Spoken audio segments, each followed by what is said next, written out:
Padre Fábio, desculpe-me invadir o seu espaço, mas eu preciso desabafar.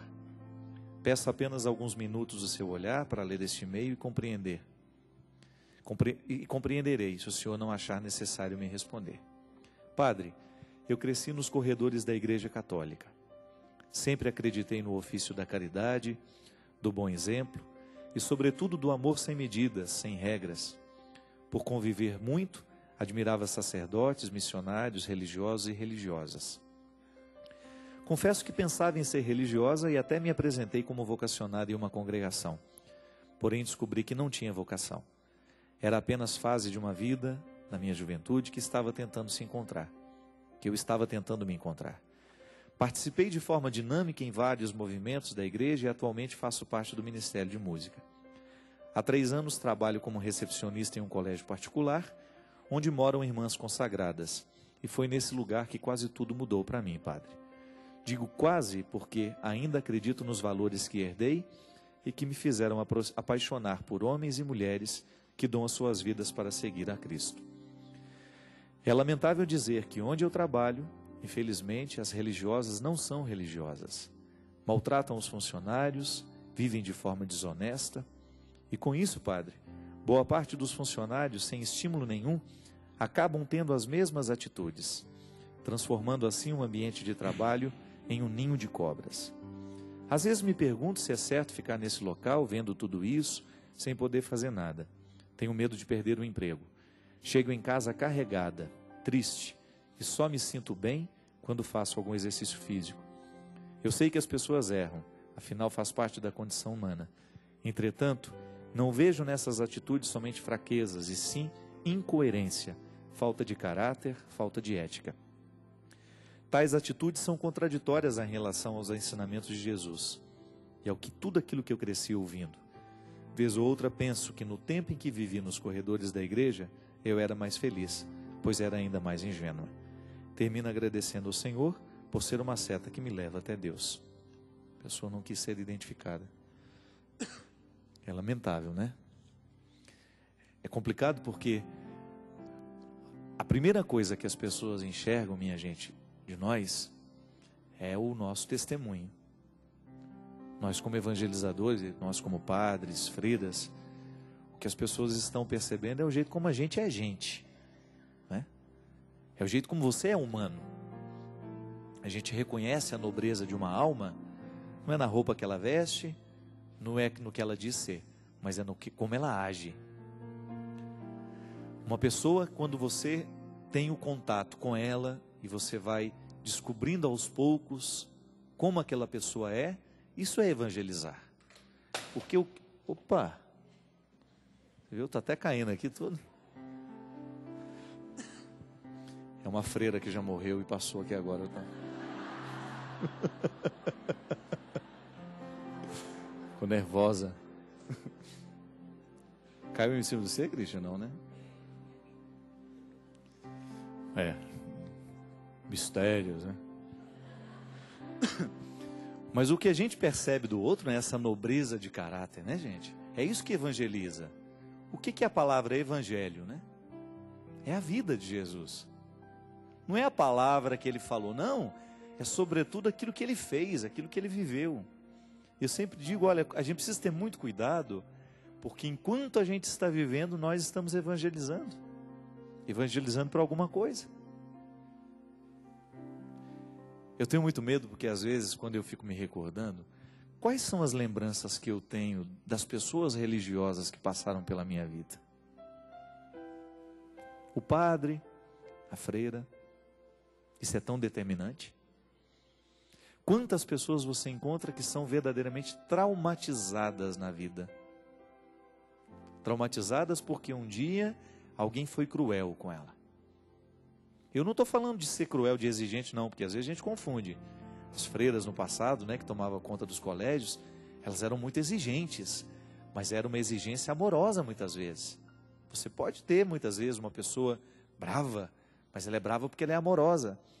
Diferente da pessoa cruel, que é aquela que deixou um rastro de destruição por onde passou.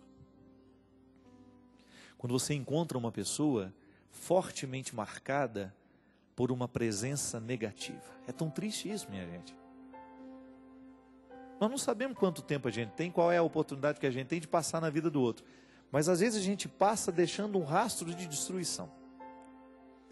Eu sou muito atento a isso, porque isso me incomoda demais.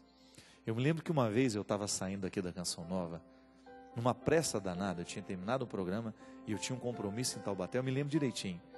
Eu estava entrando dentro do carro, e aí o povo corre tudo atrás, né? Vai assim, tudo correndo atrás junto. Cada um quer contar uma história. E nisso tinha uma mulher que eu só identifiquei assim, ela correndo também, e eu naquela pressa, apavorado daquele jeito, né? Ela virou assim, padre, tira uma foto com a minha filha. E a menininha veio junto assim. Gente, mas eu falei não com uma vontade, que eu já estava irritado, com um atraso, estava chovendo, estava aquela confusão toda. Eu vi que naquela palavra que eu... Não, você está vendo que eu não tenho condições. Eu falei desse jeito para ela. Aí ela assim, ela parecia ser uma pessoa muito recatada, que tinha buscado todas as forças e as coragens dela para poder pedir aquilo para mim, sabe? Porque tem gente que não está nem aí, né? Você dá uma patada, ela já sai toda feliz e não está nem aí. Mas tem gente que não. Tem gente que faz um esforço danado para chegar perto de você. Está reunindo ali toda uma coragem, e na hora que chega você ainda dá um supapo desse. Eu vi, minha gente, que aquela palavra foi tão agressiva para ela, que ela não conseguiu falar nada. Só fez assim e foi saindo. Eu acho que eu fiquei uns 2 dias com a cara dela na minha cabeça. Disse, meu Deus do céu. Que porcaria, para não falar outra palavra, que eu fiz agora. Porque na hora que você está assim no seu limite, porque também é injusto com a gente, né? Às vezes a gente põe o outro numa situação e a gente tira dele o que ele tem de pior. Às vezes a gente é injusto com o outro. Mas quando você tem a nítida sensação de que você foi e que você vai se transformar numa recordação ruim para o outro, isso é tão ruim. E não é uma questão de imagem não, porque isso passa.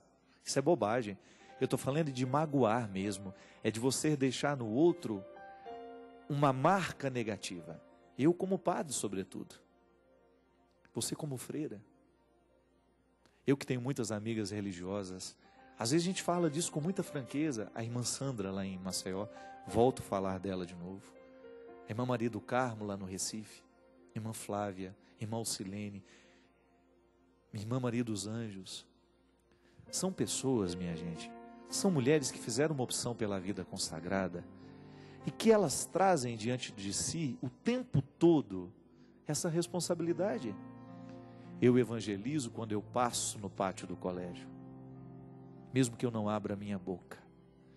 Eu evangelizo quando eu abro a porta e eu recebo alguém. Dentro do hospital, a irmã Gelsomina, lá em Itaquera, em São Paulo.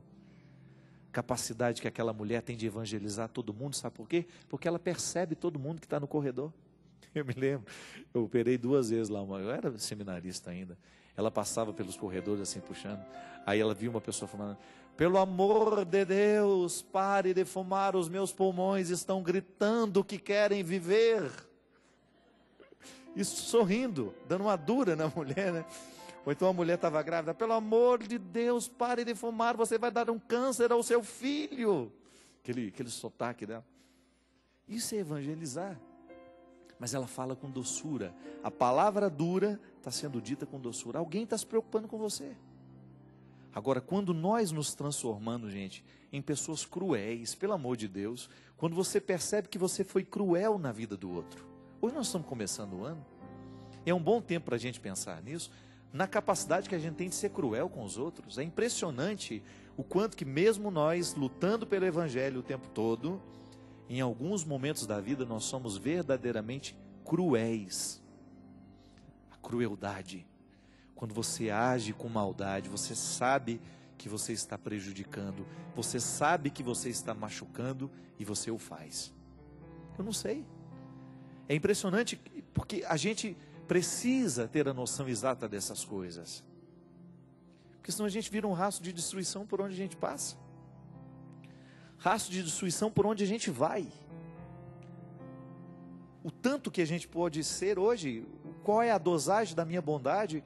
Se eu puder dosar hoje, o quanto que de mim foi bom, o quanto que de mim hoje eu fui cruel, é a análise de todo dia. para que a gente não se transforme num exemplo assim. Olha, a instituição é cristã, mas o comportamento que se tem lá não é. É a mesma coisa que acontece às vezes na nossa sacristia, quando nós estamos preparando a celebração e você percebe que o espírito que prevalece ali não é cristão. O rito que nós vamos celebrar é cristão, mas a atitude humana que acompanha não é. A postura de quem está adiante para fazer, para acolher, não é cristão. Então não sei o que é. É caricatura? É falsidade? É hipocrisia? Não é para ser. Não tem que ser assim. Quem foi que disse que o ambiente cristão tem que ser assim? Não tem que ser. Está na hora de nós começarmos a livrar-nos dessa hipocrisia. Vamos começar a se comprometer um pouquinho mais com aquilo que é o específico da nossa vida. O cristianismo não pode ser uma fachada, não. É atitude, é o jeito como eu trato a minha funcionária que me diz se eu sou cristão ou não. É o jeito como eu divido o que eu tenho, que vai mostrar se eu sou cristão ou não. É o jeito como eu acolho a pessoa simples, a pessoa humilde, a pessoa rindo, não importa. Eu sempre digo isso. O tratamento que nós damos às pessoas que trabalham com a gente, é ali que você está evangelizando. Quantas vezes você escuta de funcionárias que trabalharam muitos anos naquele colégio, muitos anos naquele convento, muitos anos naquele seminário, foi secretária não sei de quem, secretária do tal bispo, secretária do tal padre. E ali? É ali que está o principal da nossa evangelização. Agora, não só eu que tenho que ter o cuidado, não é só o bispo, não é só a freira, somos todos nós. O cristianismo é miudinho. Está acontecendo agora entre nós, na relação que nós nos dispensamos, que nós nos damos, no tratamento que você dá à pessoa, a maneira como você lida, como você encontra com a pessoa que está na mesma pousada que você, na gentileza que você realiza no momento que você percebe que o outro está precisando de você. Isso é evangelho, é o bonito da vida acontecendo, e é tão bom a gente entrar no novo ano com essa consciência. Hoje eu posso fazer o mundo ser melhor a partir das minhas atitudes. Foi uma freira ruim até o dia de hoje, não importa, modifica. Tem condições, aí dentro do seu coração de mulher, tanta coisa bonita que precisa vir à tona. É o seu envolvimento com o Cristo. Apaixonar-se pelo Cristo não é conversa fiada, não. A paixão, o amor que nós temos ter por Jesus, tem que ser de envolvimento mesmo. Eu amo as causas que são dele. E eu quero lutar pelas causas que são dele. Eu quero viver do mesmo jeito que ele, como dizia o Padre Zezinho. De maneira muito simples, de maneira muito direta e bonita. Amar como ele viveu, sonhar como ele viveu, falar como ele falou, ter os mesmos gestos que ele. E isso sim é evangelizar. É a gente ter a postura que traz o outro para perto, que ao invés de fazer ter medo da gente. Não. O amor tem que nos aproximar. O amor tem que nos colocar sempre na disposição de estar com os outros com qualidade, para deixar marcas boas. É isso que vale na vida. E o que vai ficar de tudo isso que nós realizamos é justamente esse tempo, essa flor que nós fizemos desabrochar. Ô minha gente, vamos começar esse ano diferente. Vamos colocar isso diante de nós. Você aí que trabalha no grupo de oração, você que trabalha na sua paróquia, na sua comunidade, não importa qual seja a nossa religião. Se você tem alguma função nessa vida, exerça na caridade. Se você é diretora, se você é secretária, se você... não importa. Se você é o chefe ou se você é o mais humilde. Todos nós estamos diante da mesma responsabilidade de fazer 2009 ser um ano com mais amor, com mais solidariedade, com mais carinho, com mais ternura. É o que nós estamos precisando. O mundo está necessitado de gente que faça essa diferença. Igual eu estava lá na fila de um supermercado em Taubaté, anteontem. Fui comprar um queijo, tristeza, né? Comprar um queijo na véspera do Réveillon, aquele montoeira de gente fazendo compra, e eu com um queijinho numa fila enorme para passar. Existia um atleticano mineiro na minha frente. Até não é muito satisfeito com ele não, né, atleticano. E aí ele me olhou, aí ele falou assim, pode passar que você só tem uma coisa para fazer, né? Para comprar. Aí eu achei bonitinho o gesto dele, né? Eu não precisaria fazer isso, precisaria? Eu já estava esperando há um tempão, aquela solidariedade dele. Aí ele brincou, só que você vai mandar um abraço para minha mãe amanhã, lá em São João del Rei. Depois que eu já tinha passado, é que ele falou que ele me conhecia, ele não se manifestou. Falei, só manda um abraço. Aí eu não sei o nome dela. Ele falou, não lembro, ela lá de São João del Rei. Seu filho me abordou ontem, ele está aí com a senhora, ele disse que estaria, e ele foi gentil comigo. É disso que nós estamos falando. Quando nós descobrimos a oportunidade de sermos gentis com alguém. A senhora deve ter ensinado bem o evangelho para ele. É desse cristão que nós precisamos. Não aquele que está no púlpito, não só aquele que está no altar, mas aquele que está na fila do supermercado, aquele que está lá na quitanda, aquele que está lá na empresa e que é capaz de gestos de gentileza. Oh, pode passar, seja bem-vindo, né? Eu abro a porta, eu faço. Outro dia, lá no aeroporto do Recife, eu lembro que tinha duas mulheres assim, elas com umas malas pesadas, e eu, com meu secretário já levando a minha, né? E elas precisavam subir uma escada. Eu falei assim, só quer que eu leve essa mala para a senhora? E já fui pegando. Ela levou tanto susto, aí ela levou, pensou que eu estava roubando a mala, né? Aí na hora que chegou lá em cima, ela virou e falou assim para mim, ô moço, desculpa, eu fiquei assustada, é porque eu não estou acostumada com isso. Aí eu pensei, né? Na hora que a gente pode exercer a gentileza com alguém, o outro leva susto, porque a gente não está acostumado com ela. É mais fácil não ser, mas pode ser diferente. A partir de mim, a partir de você. Vamos fazer esse mundo ser mais bonito neste ano, com a bênção do Deus Todo-Poderoso sobre nós. Ele que é Pai, Filho e Espírito Santo. Amém. Obrigado.